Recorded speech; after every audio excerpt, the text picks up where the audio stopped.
Hank can't help but feel proud of Connor when he receives a call at 3 a.m. telling him his android has been arrested.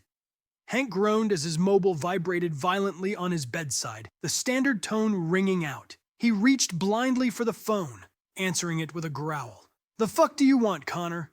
Connor had gone to a bar late that night to meet with Marcus, North, and Simon. Why a bar? He didn't know. Maybe deviants got drunk, maybe they didn't, but they'd gone to a bar anyway. Lieutenant Anderson. Well, that wasn't Connor. He glanced at the Calorie D. Detroit Police Department. Are you seriously calling me into work at fucking... Hank glanced at his clock. 3M? Lieutenant Anderson, your android has been arrested for assault. You got the wrong android. Connor never hurt a fucking fly. There is only one RK-800 in use, and it is assigned to you. Fuck's sake, Connor. Hank sighed. All right, I'm coming. And Connor flicked his coin nervously, half hoping Hank never came to collect him. He couldn't bear to see the disappointment in his eyes. He was like a son to Hank. Hank had said it himself. And to go and get arrested? He'd ruined everything. He was sure of it. With a heavy sigh, Connor pocketed his coin, looking around his cell. Being deviant meant getting bored. Very easily.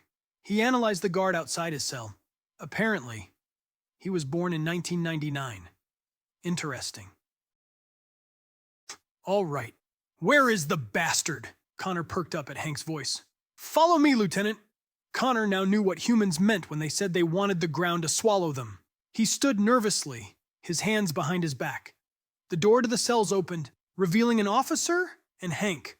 Connor didn't speak or move, just watched as the officer deactivated the containment shield and stepped back. Hank indicated to the door. Let's go, kid. You don't want to ask what happened? The officer asked. 'Cause he's a fucking menace. I'll ask him when I'm fucking awake. Get off my dick. Connor winced, but followed Hank out the cells. He remained silent the whole way to the car. The car journey home was silent, painfully so. Connor shifted anxiously, waiting for Hank to yell at him, tell him off, maybe even smack him upside the head. When Hank did none of those things, he decided to make the first move, looking up at Hank. I'm sorry, Hank.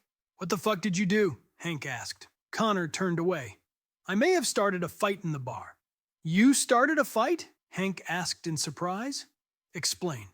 After North, Simon and Marcus left. I stayed to observe human behaviors. A man attempted to flirt with me and groped my posterior.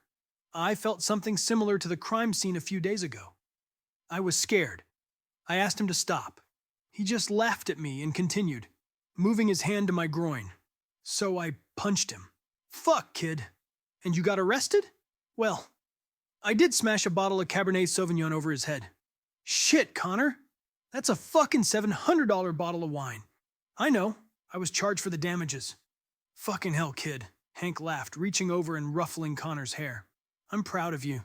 Hank, well, I appreciate that. Shouldn't you be guiding me away from behavior such as this? Connor asked in confusion. What behavior? Protecting yourself from a guy who was probably gonna hurt you? You did nothing wrong, son. Fuck. If he'd hurt you. But he didn't, Hank. Connor offered a soft smile. I am unharmed. Thank fuck, Hank grumbled. Don't know what I would have done. Nor do I, Connor whispered. Fuck, if you ever see him again, you fucking tell me. I'll pound his ass. Hank scowled. What happened to him anyway? He was congratulated for his victory wounds and bought a drink. Fucking twisted bastard of a world we live in, Hank muttered. Anyone ever touches you like that again, you fucking deck him, okay? Or call me, and we'll deck him together. Father-son bonding and all that.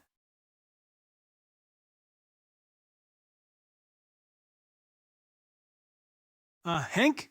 Yeah? If Cyberlife fucked up my appearance, then why was I so appealing to that man? Connor asked. Hank sighed. Fuck, son.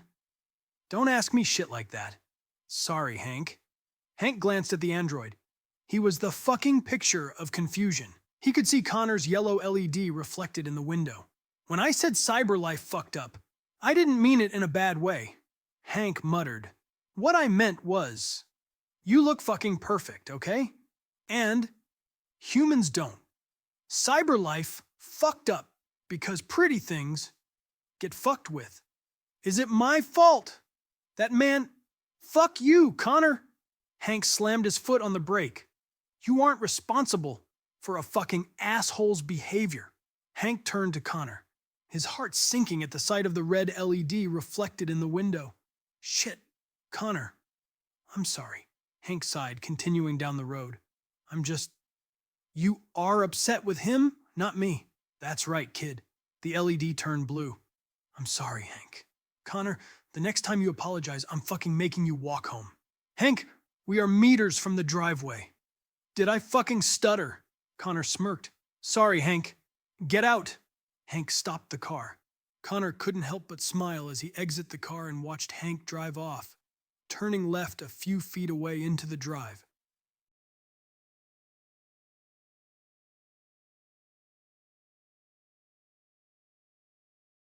Connor followed, reaching the drive as Hank closed the door of the car. Took your fucking time. I've been waiting ages, Hank joked. Connor laughed. For the first time since becoming deviant, he laughed. Always wondered what your laugh sounded like. Hank beamed, wrapping his arm around Connor's shoulders. Come on. Soon was probably wondering what the fuck's going on.